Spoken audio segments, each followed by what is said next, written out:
Well, hey y'all, AJ, aka Squid Tips, and I'm just gonna pump out a little podcast for you here. I've been super busy. I actually just got back from California from doing some motorcycle racing with Maxine, and I'm gonna talk about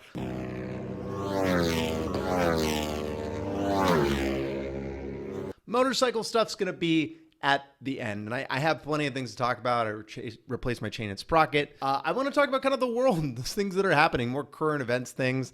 I haven't been able to connect with Sarah because life has been really busy for her, which maybe I'll talk a little bit about. Not really all my stories to tell, but I have been gotten a lot of good feedback about having conversations and discussing the things that are going on. And so, yeah, I've been wanting to do that. And I was going to try to do it in shorts and stuff, but I haven't had time to do that stuff either. So we're just going to do one big in mass video, and I'm just going to lightning round, hit stuff. We're going to go real quick. So the cat has been super needy. So I may or may not have to like baby her a little bit while we're doing it. Just roll with it. Okay. Do me a favor. The first thing I want to talk about is the signal leaks, and I'm not going to go play by play or anything like that or the facts. That is all things that you can get from David Pakman or, whatever news source you listen to. I want to kind of give you a more high level perspective on how I feel about it from my cybersecurity background. Because I mentioned this, I know in the past, but I've been a cybersecurity engineer for about 5 years. And prior to that, I had a bunch of systems experience at a financial services company. So I want to use that lens to tell you what I'm thinking of when I see this stuff. I'm not really interested in the liberal media debate on like what is classified and were you talking correctly and what was in there. Like that is all, to me, it feels like just a massive waste of time. To be clear, when I say liberal media, I'm talking about media that is owned by corporations. So MSNBC, Fox News, CNN, New York Times, all of these are all owned by conglomerates and corporations that have a financial incentive, and their incentive is to keep you coming to them over and over. Stay watching, stay reading, consuming as many ads as possible. That's why liberal media's goal is to try to extend out and have as much of this back and forth, both sides, even when things are like really obvious if you're not a fucking moron or if you're just paying attention. So I hate that. I find it to be gross, and it's definitely part of why things are not functioning in this country right now, is because we are so used to that aspect of it, where we don't call a spade. We have to dance around all this bullshit. Hold on, let me sit down here. The fact that it's leaked is obviously embarrassing, but it shouldn't be surprising to anyone who understands who these people are working for Trump in the cabinet. Pete Hegseth is a television person. He's in the military, and then he got on TV. And people on TV aren't usually extremely smart people. They need to be entertaining people. They're often also not highly technical people or even competent or capable people at basic fundamental like communication, technology, bureaucracy, managing bureaucracies. Like these people have never had to do that thing. Which is what would give them experience and ability to be competent.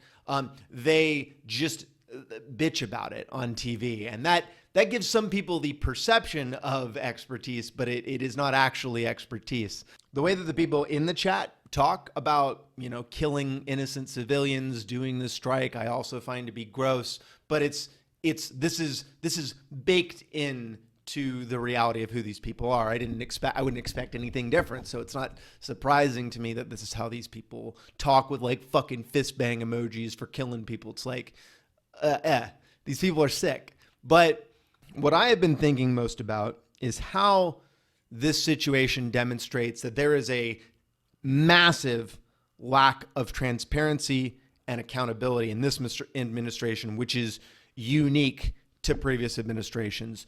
All previous administrations lied about shit and were obfuscated and smoke screened whenever they could, whenever there were things that like weren't really good for them, right? Like you obviously got Biden and things like the leaving Afghanistan, You have COVID, where the government just like lied in a lot of ways. Like Fauci got up there and lied about mask effectiveness and lied about why they wanted us to not go out and buy masks. And you have Obama, who did these horrific drone strikes and then covered them up, who were killing people, right? These are all, none of these people, in my opinion, are people I look up to positively. I'm not a Democrat or a Republican. Again, very confusing for people in my comments who assume that if you critique X, then you must be Y. It's more complicated than that, friends. Like it needs to be more complicated. We have to get beyond this A or B.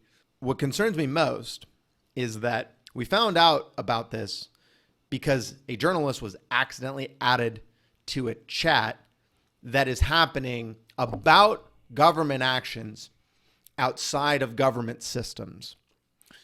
As a cybersecurity professional, the company I work for, we need to make sure that all of the devices that are used to send corporate business related information back and forth adhere to specific standards about like what tools are on them, how they're protected, and how records are retained. This is what things like PCI compliance and SOX and HIPAA and all these different regulatory frameworks exist to do, is to say, hey, this is what you need to retain. This is how long you need to retain it.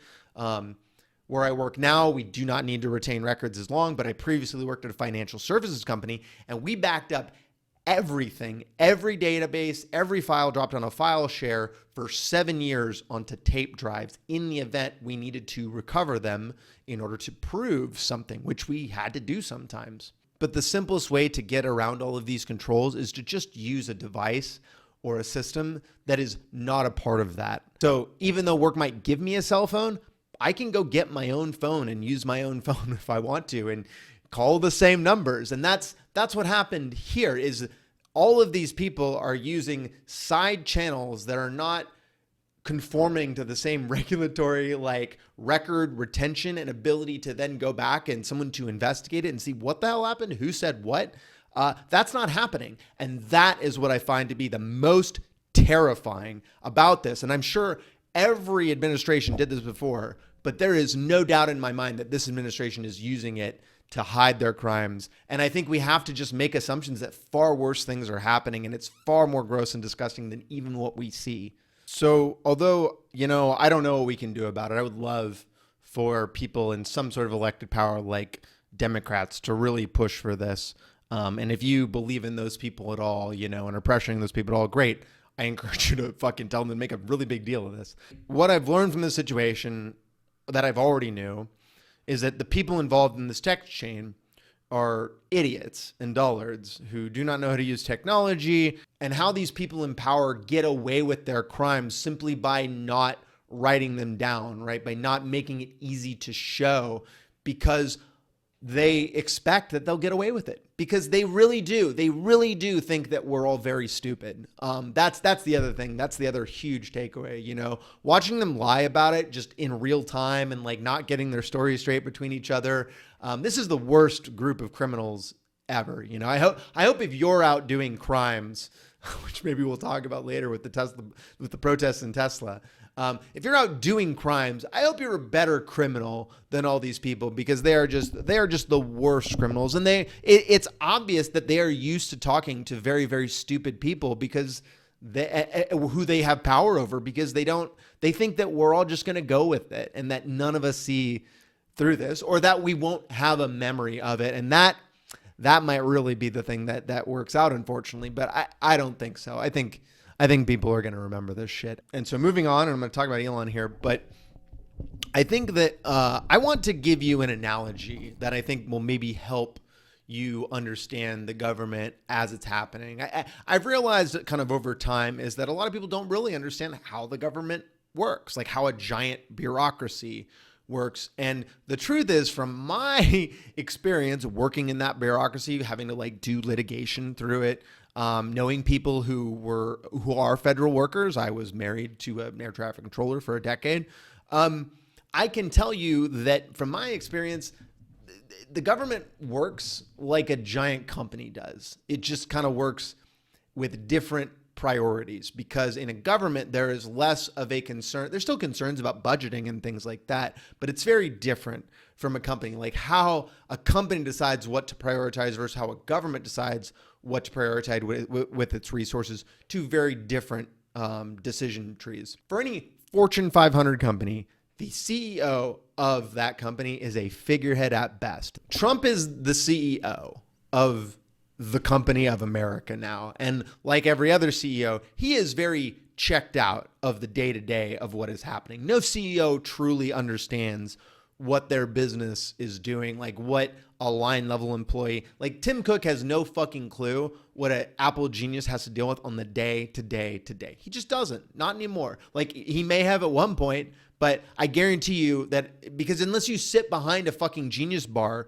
for weeks on end, like you're really not gonna like understand that retail experience, all the small issues, the problems, the inefficiencies that come up, the challenge points. Like there is a depth of understanding that comes with experience, and CEOs, their experience is talking to the media, is sitting in meetings where other people are talking and just kind of like listening, and then like, you know, finger gunning at things and being like, I hate that, I like that, and just acting important. I mean, that's basically what a CEO does. That's why CEOs can be, you know, you can be the CEO of multiple companies, or you can be a CEO and then the chair of on a bunch of different companies. Like these people don't do anything anymore. They're just talking bullshitters. So that's his job.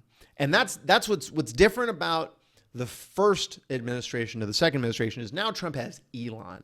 And Elon is the person who has some level of desire and experience to fuck around with his company. Elon is the micromanaging, hyper-aware CEO that wants to like leave his fingerprint on everything because he wants the credit, or he wants the adoration because he, you know, he's a shitty person who only has relationships with people that are transactional because he isn't willing to learn or grow. That's why he has a trans kid who fucking hates him, because he's a piece of shit.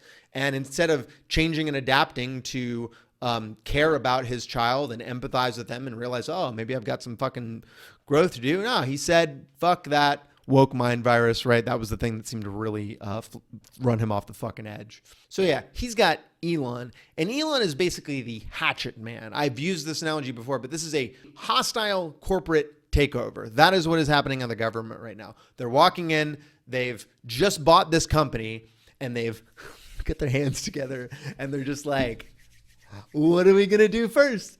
And the thing that you do inside of a company first is you start cutting things. You start getting rid of all this shit you don't need. What some people do in this situation of a takeover like this is there would maybe be like a team of people who'd come in and they would like dig into all the different people. Like, what is your job? What do you do? Why is it important? Oh, what are those challenges that you have, right? You would get feedback from the people already doing the job to understand what the mission is, what they've been told, and then give it like fresh eyes to figure out, oh, okay, well, this is where we're having a lot of difficulty. Seems like we're wasting a lot of money here.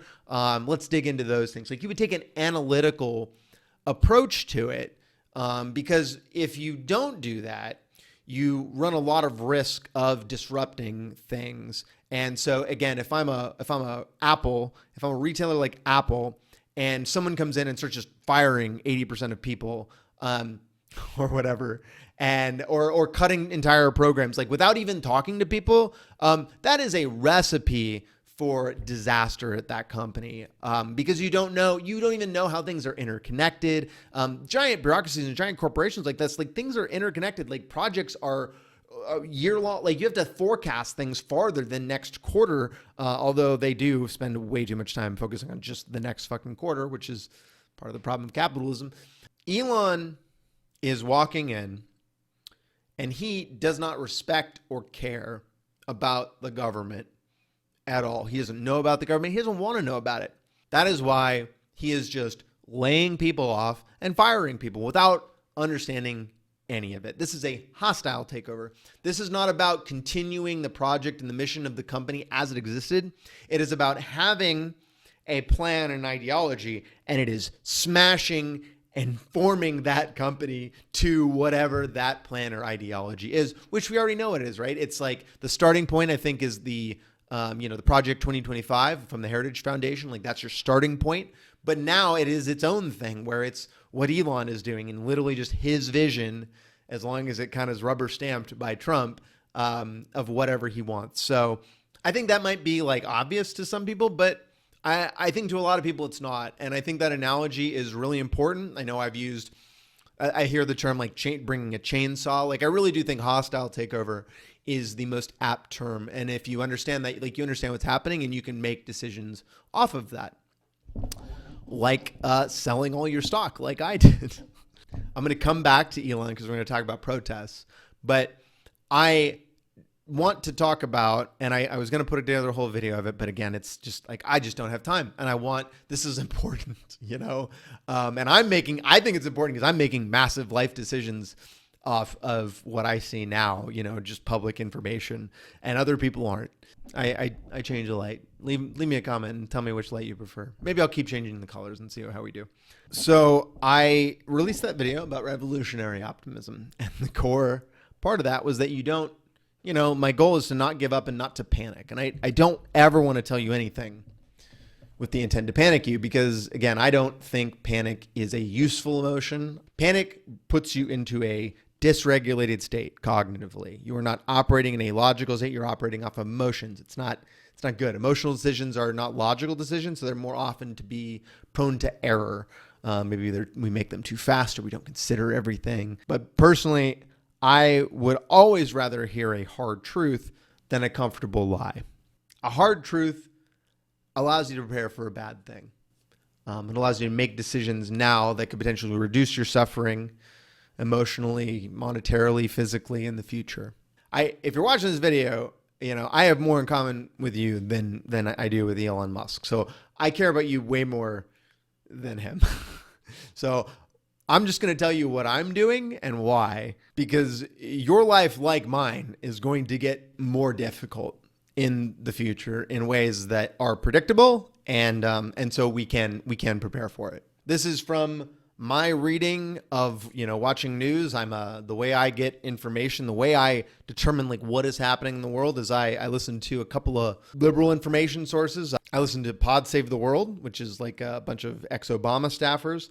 I listen to, but like more left than center. I watch David Pakman, who's also more left than center. I read the Seattle Times, which is kind of just a mainstream news organization, but also contains a lot of my local information. But I also consume a lot of farther left content like Chapo Trap House and TrueAnon and QAnon Anonymous podcast.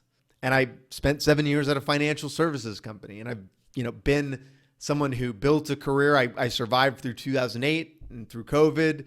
I own my own home. I've been married before. I had a marriage that for a long time, and now I'm a single man living on my own, taking care of myself. So I just want to make clear that that's the lens I'm coming from. Filter that with your own lens. Tell me what I might be missing. My strategy for this, after going through COVID and the 2008 crisis, is that I just want to survive and like float through the difficult time. So I'm going to make decisions with the expectation that certain things might go on pause. I'm not always saying goodbye to these things or giving them up entirely, but I'm needing to make some at least temporary sacrifices. So what that means is I am focused on surviving at least the next 2 to 4 years. That's what I'm looking for, is how do I make it through that time frame? I've never really been someone who believed that I would live to my 80s or 90s. I think it's possible, like genetically. I think that I have my grandmother just died at like great grandmother just died at like 91 a year or two ago, and I could maybe get there, but not with my lifestyle. But so in 2 to 4 years, if I only was going to live 2 to 4 years, for example, instead of investing in like stocks, which might have a really variable return over the next 2 to 4 years, maybe even really, really bad potentially, I might invest in something like my home so that because it's where I'm living anyway. And that way I'm not going to move. I've got a good interest rate. And I like where I'm at. So maybe I would improve the home instead. And on that, I have sold a lot of my stock, basically everything that I had that was an individualized stock. I had a bunch of Apple, I had a bunch of Ford and AMD and just miscellaneous shit that I had bought over mostly since COVID, but a little bit before that. I did this because I expect the stock market to crash in that 2 to 4 year time frame. I would rather have that money either as a liquid asset that I can then invest into something that is a good deal, or to protect myself, or to invest in my own home, for example, where I'm going to be living for the next couple of years, or for an emergency. Now, I am going to then start putting some of that money slowly into, what is equivalent in an ETF? It's like a robo-advisor program. Think of like Betterment or whatever, like these ones that will automatically do, certain portfolio percentages for very low fees. So that is a reduction in risk, right? Because I am moving from single stocks into more diversified stocks that are broader. Luxury purchases are completely on hold. I really wanted to get a new bike. I was going to get like a touring bike, like an ADV or maybe like an Indian, maybe. I don't know. I wanted something that I could ride comfortably with a passenger even, and or some luggage or something, some sort of ADV bike, or like cruiser style, maybe an Indian, I was thinking, I don't know. But that is gone at this point because I want to stay liquid. I did start cleaning out my house and my living space and bought some extra storage because I expect certain things to become harder to find or just far more expensive. So I want to get them now. I just did my chain and sprocket on my bike I mentioned. So I'm going to buy another chain and sprocket because I'm going to do that at least one more time in the next 2 to 4 years based on my riding experience. But I also got a bunch of oil and a bunch of filters. Brake pads, about to do my brake pads here, but I'm going to get another whole nother set. There's just a lot of bike parts that come out of China that may be either far more difficult to get or just way more expensive. Revzilla and Partzilla might stop stocking specific things because they just become, the factory doesn't make it or whatever. Also doing that maintenance now so that it's one less thing that hopefully will go wrong in the next 2 to 4 years. Again, I want to make things easier for future me who's living in a harder time. Sorry, just my camera right there. Thinking about my health. I'm definitely glad I quit drinking because that's a cost, but going to the hospital might be harder. There might not be as many around, and my healthcare might just go away. So definitely wanting to be as fit and healthy as I can be. I'm also going to need the energy and the functionality to help myself and the people I care about. So fitness and health is a big part of that. I'm also trying to stay fit mentally by learning new things, relevant things. Sewing's going to be my next thing, but I just learned a bunch of awesome medical techniques for, we did a Stop the Bleed training in the Discord server. It was so awesome. It was so great. Shout out to Hannah who ran it. And I learned how to pack up a wound and apply a tourniquet and just a lot of cool stuff about the body and anatomy, and that was super fun. But yeah, it also might make me more capable at protests or for either helping administer aid to somebody who won't go to the hospital for one reason or another, or even myself. I love my pets, obviously, and I take care of them as good as I would my children. But they, if they started having health issues at some point, which they're both very healthy, I might second guess. It might be a little less likely to pursue interventions that were really expensive in order to save them. And that is a really hard thing for me to say. Like it's a really emotional decision that I would have to make. But they're both old, they're 13. And so 4 years, both be 17. A dog at 17, a 60-pound dog at 17 is very unlikely. So I'm just mentally preparing because life happens, life is everything dies. We all die. I'm going to die. You're going to die. It sucks, or maybe it doesn't. Maybe you're cool with that. I don't know, but it's a fact of life. So preparing for these realistic realities a little bit while I'm already dealing with this other fucking trauma of all this shit, it's helpful. Again, having that logical thought process now before it's an emergency, at least a little bit. I definitely wouldn't get another pet at this point. I think having less obligations is probably better, not just financially, but for time and my ability to, that one of the few things that is I love about my dog is that, she's a great protector, keeps the house safe. But like, I don't think I would be quick to replace either of them in this time, not just saving the money, but like also the effort of getting a new pet. And, I love pets. I love animals. I love all people. I love a lot, but humans, the people around me, I think definitely need more help. And so I could definitely be leaning into that and probably want to have that space. Cancel my Amazon Prime subscription, which was difficult at first, but I had honestly kind of not been using it for the most part. I had been avoiding it purposefully. Just kind of, honestly, I was feeling just kind of lazy. I like going to thrift shops now. And so I don't feel the need to like scroll through Amazon, because if you go to a thrift shop, you're basically like going to an Amazon front page and what's this random shit? Oh, I need that, and then it's a used one that's cheaper. And if you don't like it, fuck it, it's fucking 20%. I also want to support local businesses, the restaurants. I don't eat out a lot, but going to the restaurants that I really enjoy and buying locally from hardware stores and other little knickknack shops that I don't regular, but I can use Google to find what I need. It's maps. It's really just not that fucking hard, man. I can do it. Oh, I need soccer socks? Fucking soccer shop or fucking Adidas, Nike, whatever. Like, just go to the fucking sites. Definitely trying to check in and stay connected to my friends, especially the ones that have, just other stuff going on that I know before any of this shit started happening. Intentionally choosing to include people either to make a phone call while I'm walking the dog or while I'm working on a bike or whatever, just putting that time in when I would be maybe just listening to music or watching TV, and just transforming that into, let me have some connection time with somebody, even if it's only 20 minutes, like that level of check-in with the people that you care about, that are important to you. If they're not important to you, okay, whatever. But if they are, check in, set aside the time. Of course, I'm buying ammo and shooting guns. Of course. I don't think I need to explain that. Everyone should have comfort with firearms in America, in my opinion. And that's simply because they are a fucking fact of life here. It's like trying to not learn about trees or something, like they exist. They are a tool for war, but they are also a tool for defense and survival. Spring and summer are right around the corner. I am absolutely going to make a garden this year, set aside the time.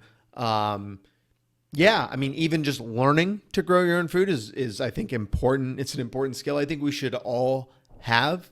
It's also fun. I find that food out of your own garden tastes better for some reason. Just like, even if it's just the satisfaction, like, holy shit, like I spent all this fucking time making this happen, and like now I can eat this fucking carrot. Like, doing a lot of reading, a lot of educating myself. Just finished a book called How to Blow Up a Pipeline. Very interesting book. Really recommend it. It is a philosophical book about the debate between violent and non-violent resistance. That's what it is at the core, and it uses global climate change as the framing, because it is an existential threat that is killing us all slowly and causing problems already. But all of the arguments are totally valid and can be applied to any situation you're in, including the one that we're in right now. So I think it's a very prescient, very relevant book, but also history books and watching more history documentaries, specifically, Germany, very beginning of Nazi Germany, 1920, 1935-ish, like that level. That's paying a lot of attention there. 1901, World War I's great, Russian Revolution. They're all interconnected events. And the more you understand about each of them, the more the world that we live in today makes sense. And I know it's a lot of homework. But like, you got a lot of time. That's what I've figured out. I got a lot of time that I can be listening to books. So I do a lot of that. I joined the DSA too. And so far, very impressed. They are a organization that understands the moment we are in, which is critical to me. That's why the Democratic Party, I couldn't be a Democrat. They do not understand the point of time we are in. Like, this bullshit of saying Trump is literally Hitler, democracy is going to be fucking dead if you don't vote for us, too. We're handing the keys of power over to Hitler, who's going to destroy the democracy and literally do nothing to stop it. We're not going to use any leverage point at all. We're just going to fuck around and sell our fucking books or whatever. Like, that party is fucking dead to me. There's not meeting the moment. And they are very forthcoming and upfront about support for trans rights being critical. So, yeah, I highly encourage it. They are working with other organizations. It's how you can find protests in your area, which, again, I'm going to talk about, I promise. But, yeah, I've never joined a political party before. This is the first time I'm donating to it on a monthly basis.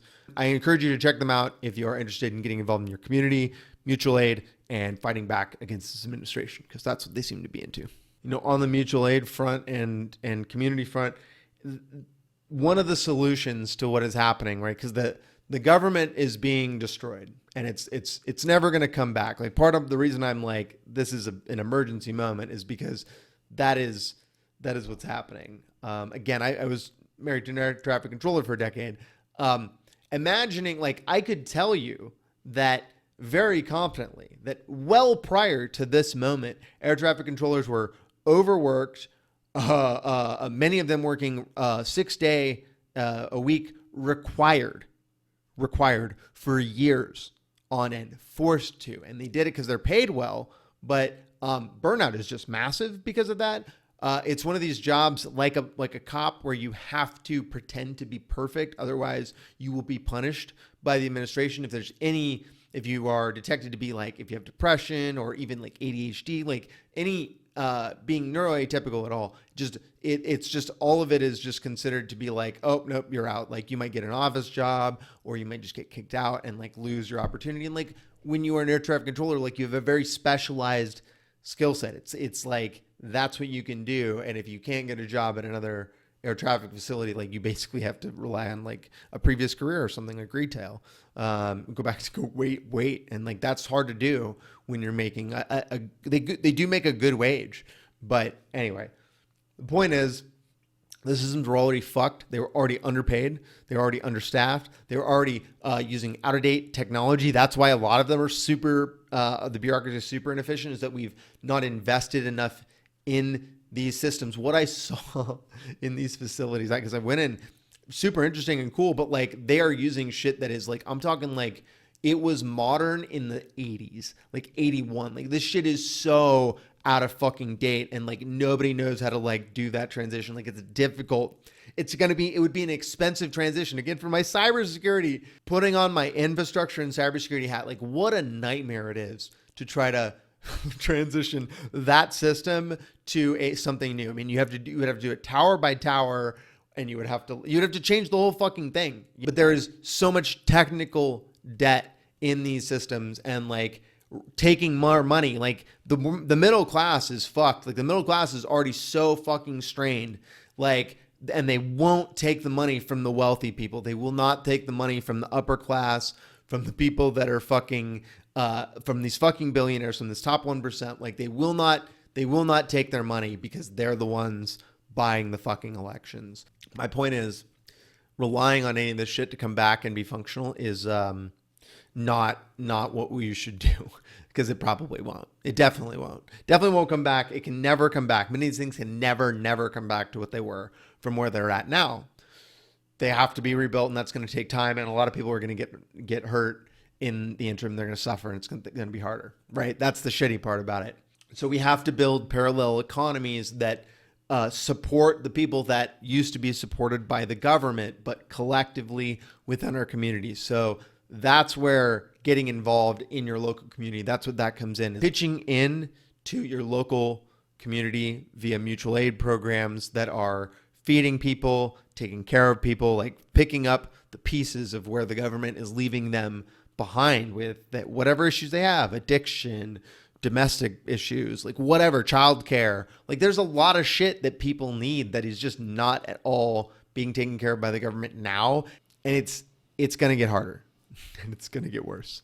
There's really a big dividing line right now between people who are experiencing the pain and suffering from the administration's immediate policies, like trans people and people who are getting fucking deported, you know, people who aren't here legally, or even green card holders. But I mean, it's like, it's pushing into Ukraine and Palestine. Like, all of these things are just getting so much worse. And like, immediately, if you are directly connected, like, you feel it every day the way that I do.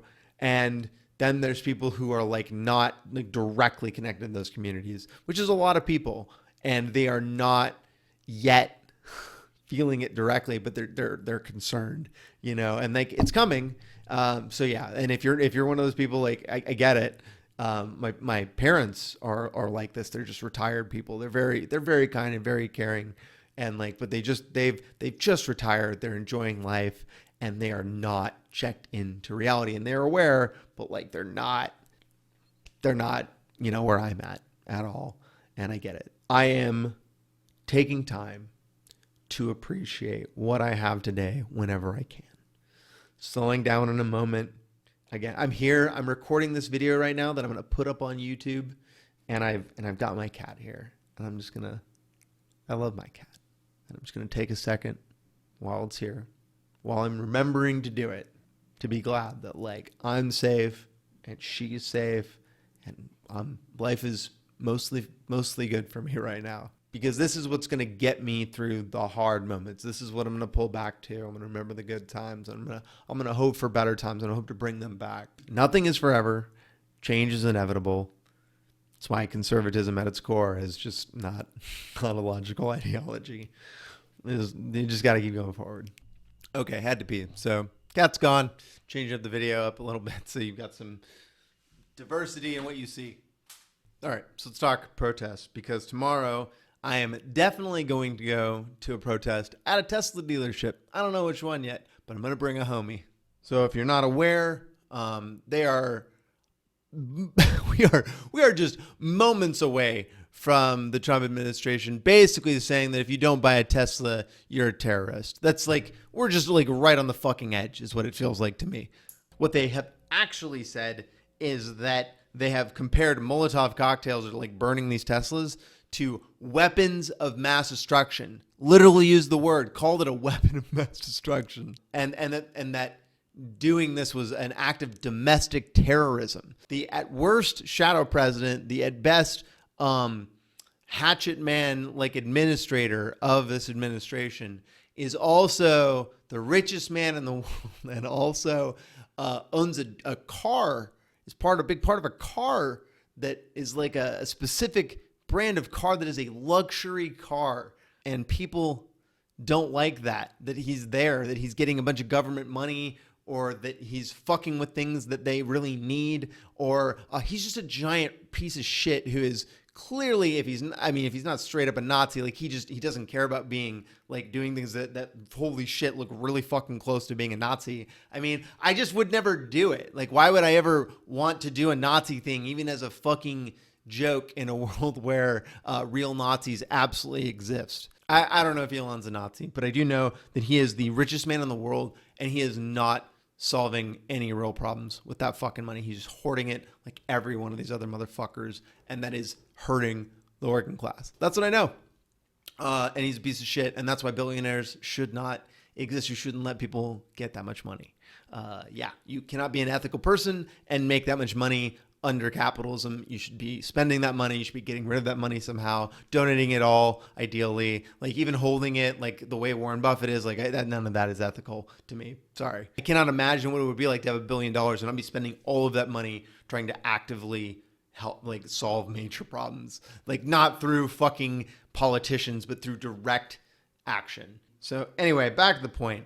So now they're calling vandalism domestic terrorism. Like that's where we're at. 2 months into this situation. It's going to continue to escalate.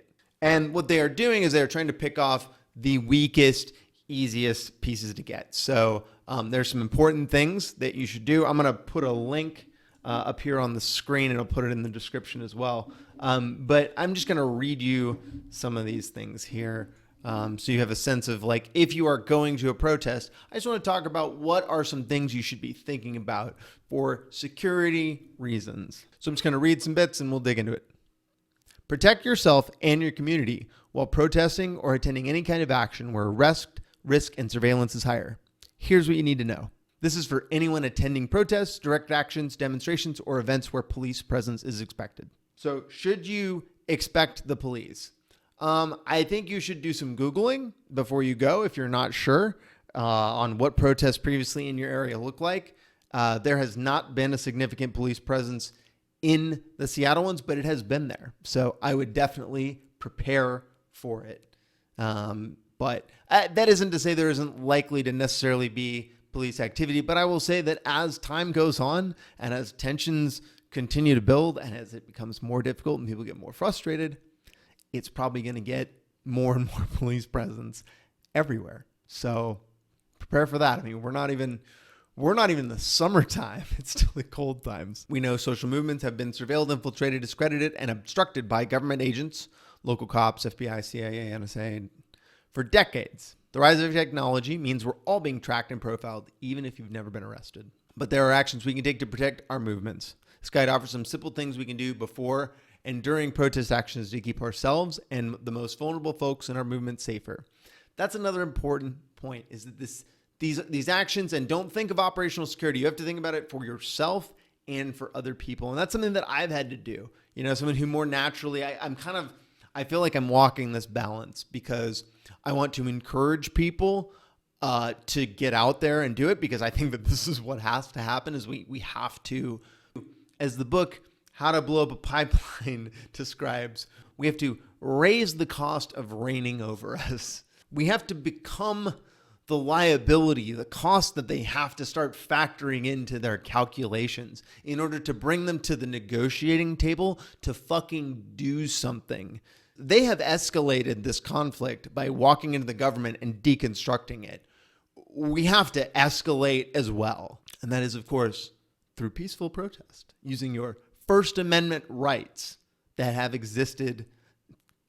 It's number one. If you give a fuck. I mean, I don't really think people give a fuck about the Constitution anymore. I think that was all bullshit.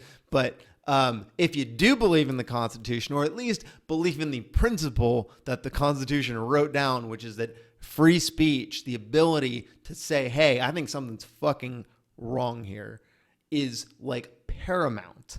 The way that these people, so many people, pretend to care when at least it comes to their issue. You have to protect other people. You have to, like I try not to, or if I'm going to take photos of people, I try to get consent from them, or just not take photos, take it far enough that you can't tell who's who. So I'm walking this line between being an advocate and not like unintentionally bringing more people into my risk profile along with me, by either taking photos of them or something like that, exposing them in some way. That's to consider. Phone seizure and searching. If arrested, police can try to break into your phone to access your messages, photos, and other private information to use as evidence. Do you know how to make your phone require your passcode? What is your passcode? Do you not use a passcode? You probably at least use biometrics, Siri or Face ID. Do you know how to disable it? Those are the type of questions there to think about. We'll get to the specifics in a second. Monitoring of communications. Police can intercept regular texts and calls to gather info about protest plans and participants. Do you know which forms of communication you use that are encrypted versus those that are not? I recently learned that Discord is not encrypted. Yeah, that sucks. Man, fuck that. That sucks, Discord, and your reasons fucking suck. Everything should be encrypted, period. Privacy should be by design. Like that's, anyway. Know what's encrypted, know what's not, know what types of information need to go over encrypted channels, what maybe do not. Location tracking. Your phone is constantly broadcast signals that can reveal location and prove you were at a protest. Do you need to have your phone on you at all? Why? What specifically? Anyway, some thoughts. Mapping activist networks. By gathering data from one person's phone, police can identify the entire community of activists and organizers connected to them.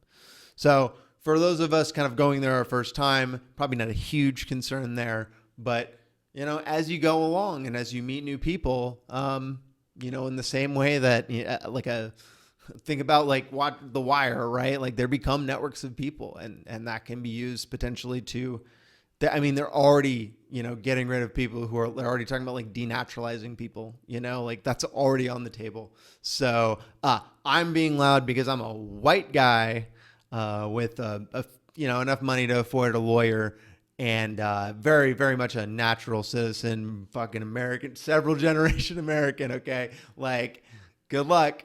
But I'm still thinking about it. But something to think about if your profile is different, if you are not a naturalized citizen, if you are currently a green card holder, like, don't bring your phone if you don't have to. But the easiest way to activate a passcode system is just to turn your phone off. iPhones, you can hit like 10 times or whatever by default on the power button, and that'll put it into emergency mode, and that will require your passcode.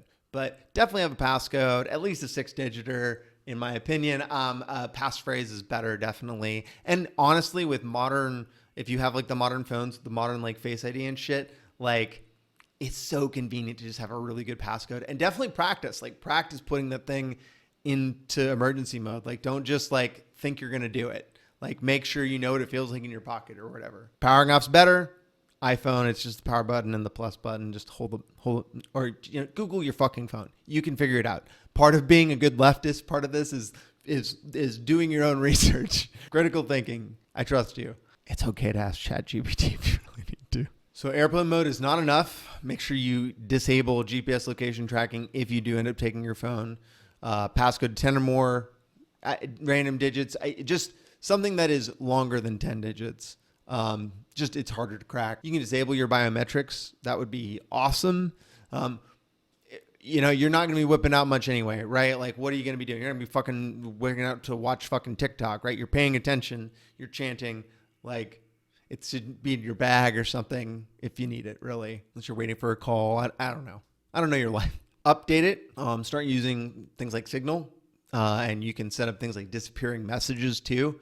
So that like every 15 minutes things are erased, just know that. Go walking into the chat. Disable any notifications that like tell you information or just all notifications, period. iPhones have like a profile now where you can pretty easily just be like whitelist this thing, these people or whatever. Yeah. So then there's some advanced tips, but I just want to talk about these last 3 pieces here. So pick phone number to call if you're arrested, write it in your body in a Sharpie.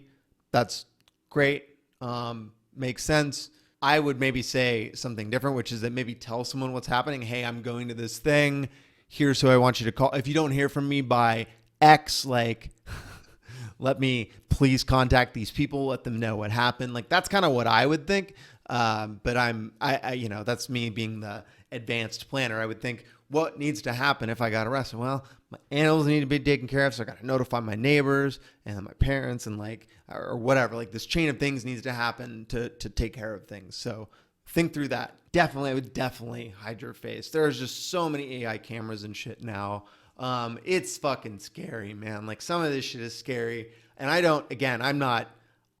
am not personally worried for myself as much as I am other people. I'm going to be relatively anonymous, but I'm going to promote it and talk about it on social media. I'm going to be visible in a safe-ish way. But yeah, I mean, looking like just a normal person is a good way to just blend in. I'm going to be in black bloc.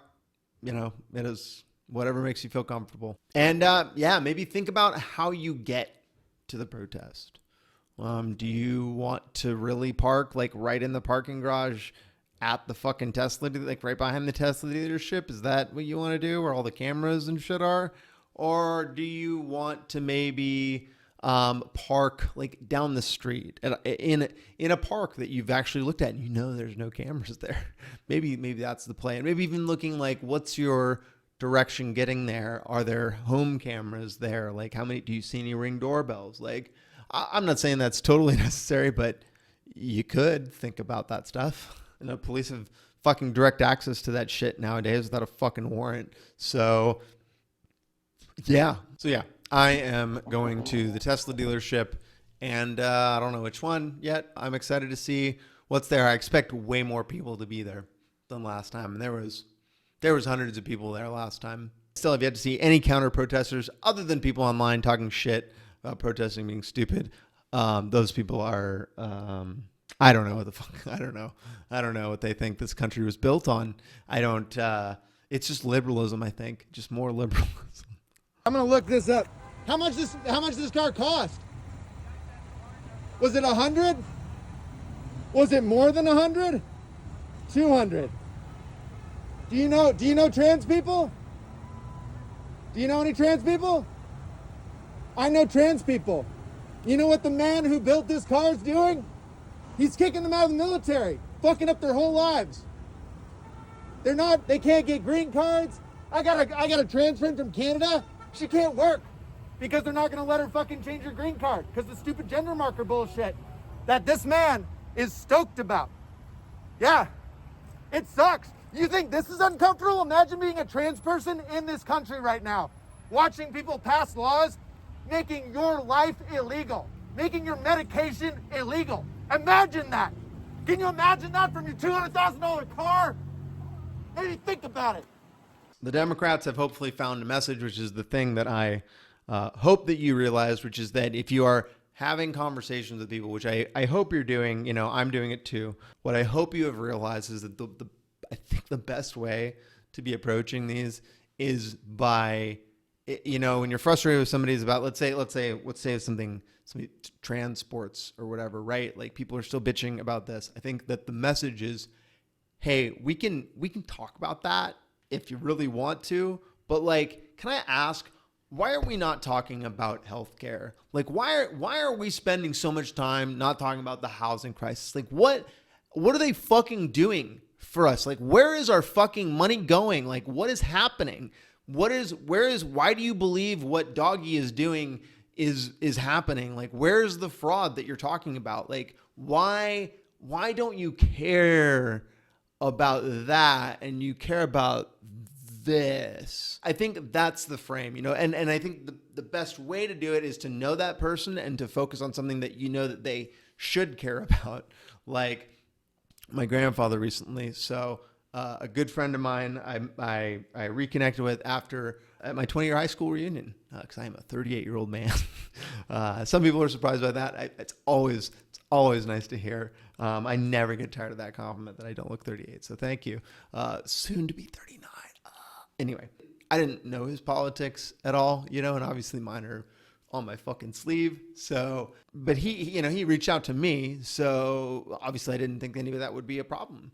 And I talked to him. I mentioned that I had dated trans women. I had a trans girlfriend, and I cleared up some misconceptions he had because he just clearly had never met one. And I'm not super surprised by that. Some people, he was very similar to the guy I left. When I stopped seeing him at 23 or whatever, about the last time I saw him. But I'm a really different person, and I get that. But I did bring it up. It did come up. It came up when we were reconnecting with my grandfather, who had a great relationship with him, and my grandfather just kind of lit him up, which was funny because he's such a kind, gentle man, and he's really not an argumentative person at all. He's very much like, I'm kind of a people pleaser in a lot of ways, but like he's definitely like a people pleaser, definitely like keep things chill and harmonic. But he was like, yo, you're a veteran, man. Like he doesn't give a fuck about y'all. Like he's gonna fucking take your shit away and he's gonna fuck you. Like you need to care more. Like he has shown nothing but disrespect for veterans since he fucking got in that office. Like, and it was just like, but what meant something to him was that there was a material condition, which is that he's got a giant truck and he lives in like Arizona, and it's expensive to fill it up. And he blamed the economy. He felt like economically it would be better for him if Trump was in office. And I let him know that I didn't think that. And I don't know what he voted, but it doesn't matter. But the point is that like there are lots of people out there who are not engaged in the conversation around trans people, who maybe just have a generally like, that's weird, and I don't know about that. Like a just a total lack of understanding, and so just kind of divert to the, I don't want to think about that. I don't want to care about it. I don't have to care about it because life it has not brought me to caring about that. It's brought me to caring about other things. These other values, my family, whatever. I think if you approach them from that framing rather than just diving in or trying to like debunk or whatever, I think that's a better, more productive conversation. And I'm glad to see that the Democrats are finally figuring that out. Okay, we're going. Squid tips after dark. I need to wrap this up. I've been talking too long. I hope y'all like this stuff. It does feel cathartic at times. I'm going to wrap this up by talking about something sexy. And that sexy thing is Noah Samsen. So viewers of this type of podcast content probably know my interview with Noah Samsen, which I did over the summer. We talked about a bunch of different things, talked about his bike. He has a BMW S1000RR, I think is that. I just was in a BMW dealership not long ago. They are fucking, they're so expensive, but they're beautiful looking bikes. Again, no luxury purchases. So I didn't take him up on the offer to test ride it, but maybe I should have.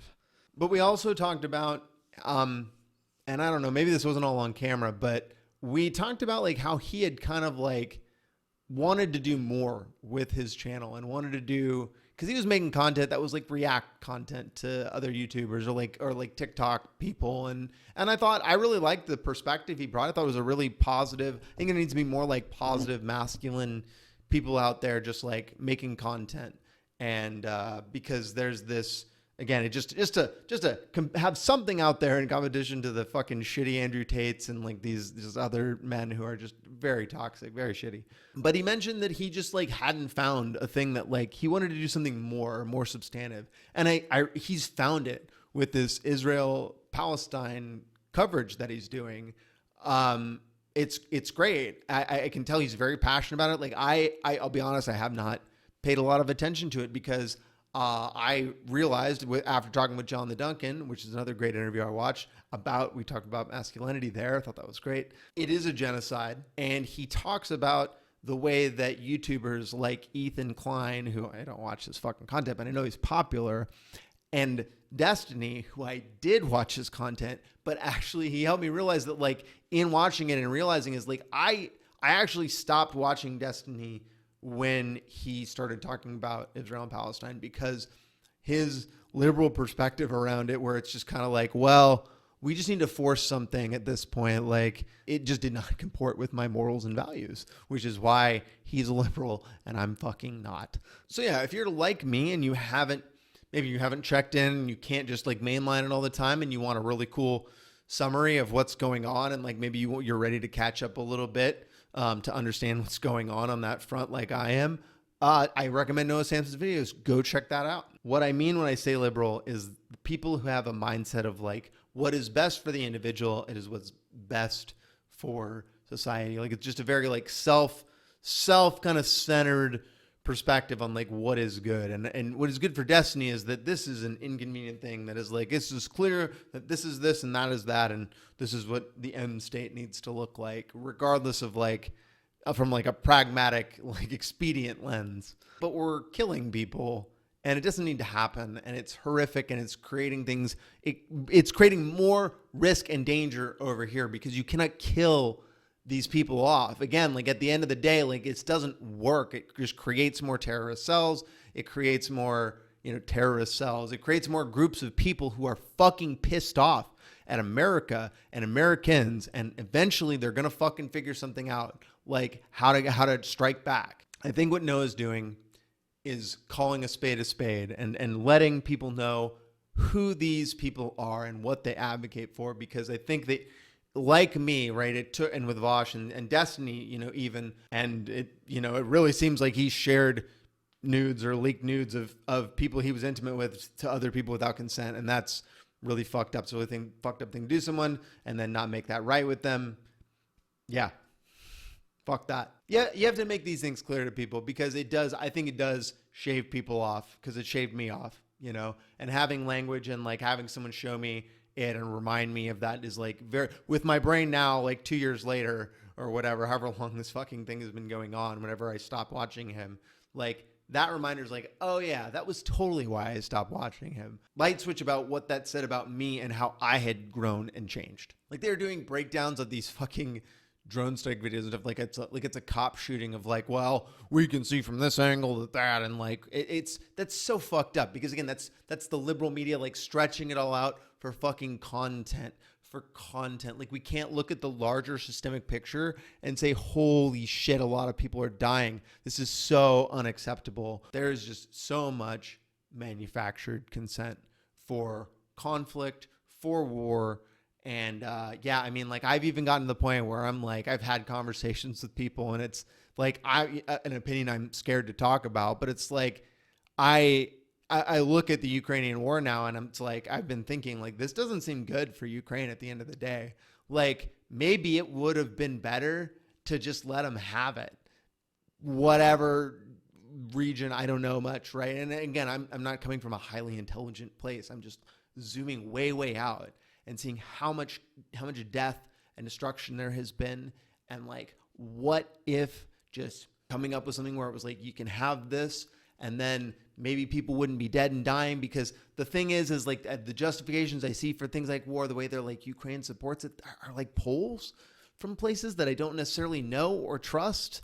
And then they're like, also, like it's really positive for the regions that aren't really close to the war, and really like, hey, please, we really don't like the war, like next to the war. And it's like, why are the people at like facing the direct conflict the most, and the people who are the farthest away from that conflict, why are their votes counted the same? Like, I don't know. I'm just saying that's my framing with it, is that all war is bad for workers and for normal people who are just trying to live, because it's just like you're fighting over resources and shit. And like and like for political reasons, you know, like really overtly political reasons for these dictators and whatever their whims are, like it's bad. So anything that stops killing is good, in my opinion.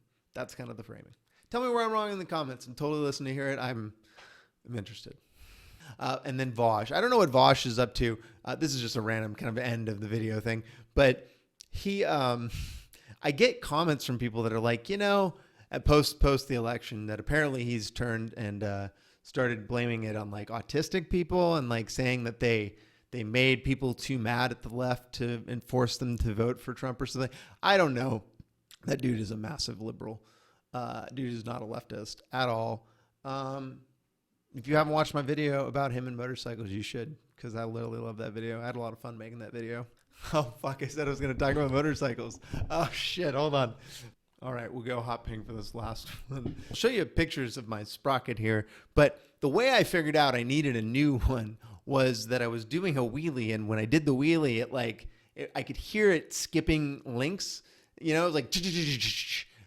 the torque slipped. So yeah, when that starts happening, that's a tip. That's a pro tip, a squid tip. You need to change your sprocket, and it's best to do it sprocket and chain all together, both sprockets. My front one probably could have kept going, but concerned it was going to impact the chain, and I'm not going to fuck with it at this point. Sold on my stock. I'm just going to do the whole fucking thing. Just let's try to keep it going as long as possible, you know?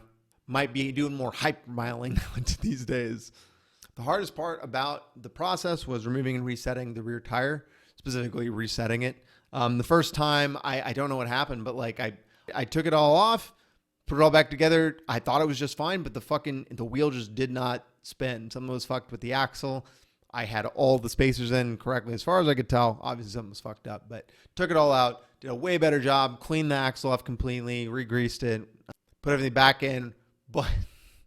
But when I took it off the second time, my bike got sleepy and it fell down. And it fell down because, again, I'll put photos up, but I had these RNG like axle sliders or whatever thing the axle sticks in. And because when I crashed my bike a year or so ago, I shaved off one of the brackets, one of the I don't remember the name of the little bobbins on the bike. I shaved one of those motherfuckers off. So I was like, fuck. I have these RNG axle sliders, and those have the little bobbins on them that I put my stand on. And when the axle's not in, they're not connected to anything directly. They're just in they're little wedges, and one of them just slid the fuck out. And it's, for whatever reason, it didn't do that the first time. Or maybe that was the problem, is that it was out in some way. But yeah, and then the bike fell over. And fortunately, well, I was really pissed off about it. I basically stratosphered I had a chunk of wood, and I chucked that motherfucker so far into the woods near my house. So yeah, that was really frustrating. And I had to take a little bit of a eat break, maybe snack break, watch some TV, and then they came back to that later. And I had to pick the bike up off of its side, which was difficult without a tire, right? Because like, what are you putting it on? I had to put like a wood chunk underneath there. I need to use I eventually get it vertical But then it's like, how do I get it back in, like back on these fucking axle sliders that are just sliding out? They're just sliding the fuck out so easily. So, but I fortunately have like a flat stand, and I was able to use that stand and like kind of lift it. I had to lift it on each side separately, like one at a time, to put it on blocks so I could get it actually underneath the bike. So I'm doing this all, of course, by myself.